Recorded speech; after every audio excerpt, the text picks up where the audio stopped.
All right, tonight also still very little assistance from any NATO nation, with many of our so-called allies working against the U.S., closing airspace to our planes, denying access to critical bases. Now the Trump administration is weighing multiple options, including a total withdrawal from NATO or country-specific punishments. Now, keep in mind, Europe owes its safety, its entire security to the USA.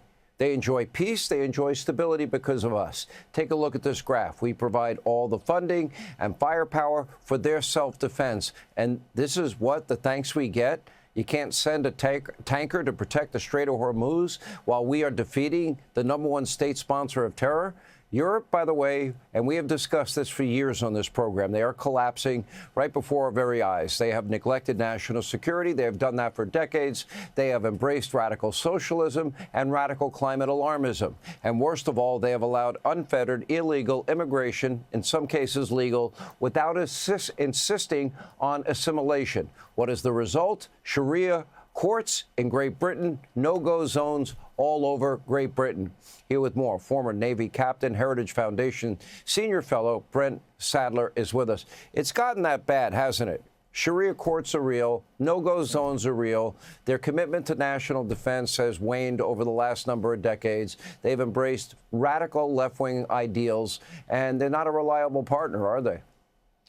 They're not showing themselves to be very reliable, at least allowing us to use bases and to fly over their airspace, a very low bar to a request for a fellow allied Western power. But as long as these Western European countries remain democracies, their constituency has certainly shifted because of that immigration, uncontrolled immigration in many cases. And so they're becoming a reflection, and their interests are diverting away from Western interest.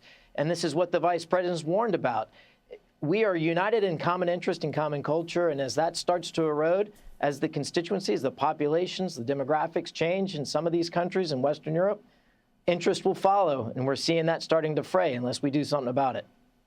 There's no doubt there's going to be consequences for our European and NATO allies. What do you think the consequences are or should be, and what do you think they will be?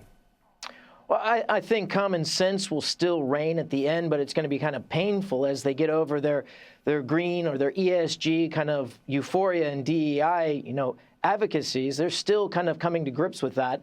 But I think the reality that Putin gave them with his invasion of Ukraine in 2022 has woken up many, certainly the Germans, that defense is something you have to put money into. You can't simply try to tie your economy to your enemy and expect that mutual economic destruction is the same as mutual assured destruction with nuclear weapons. And so I think this realist turn is starting, and there's a more of a conservative movement that is geared towards common sense is starting to sweep across Europe.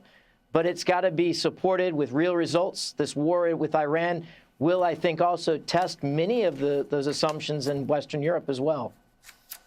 I have said for a long time that I believe these globalist organizations, their time has come and gone. Many of them have evolved into anti-American and anti-Semitic organizations that rely on the U.S. for the bulk of their dollars to fund them. I'm very close to believing that maybe NATO's better days also have come and gone.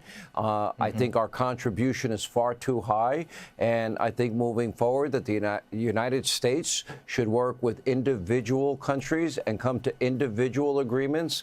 And I think NATO in its current form and manifestation probably is a dinosaur and a thing of the past. Am I right? Knowing Donald Trump, I know that's on the table.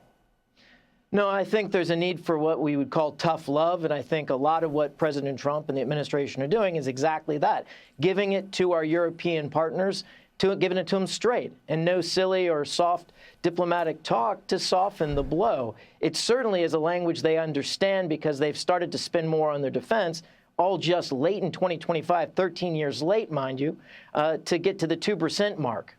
So I think that continuing on this track, hopefully they can turn a corner. They can provide more for their defense. We need to continue to press them on that.